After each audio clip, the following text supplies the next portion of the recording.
السلام عليكم ورحمة الله. بعد برومو دقيقة ونص، بعد 24 ساعة بس، محمد رمضان الترند رقم واحد على اليوتيوب وكل مواقع التواصل الاجتماعي. ايه بقى قصة الفيلم على الزيرو اللي خلاص هيظهر بعد اقل من شهر بالظبط على اي عرض؟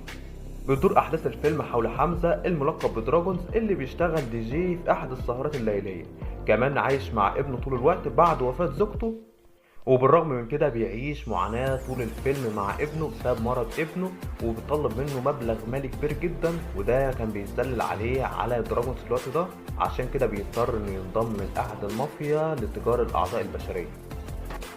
بالنسبة للناس اللي بتسأل ايه شخصية نيللي كريم في الفيلم ده على فكرة نيللي كريم هتلعب شخصية الطبيبة اللي بتعالج ابن محمد رمضان في المستشفى، وبالتالي اكيد هيبقى في قصة حب في الفيلم ده، وهيبقى في تعاطف من ناحية نيللي كريم اتجاه تراجع. بالنسبة للنجوم المشاركة في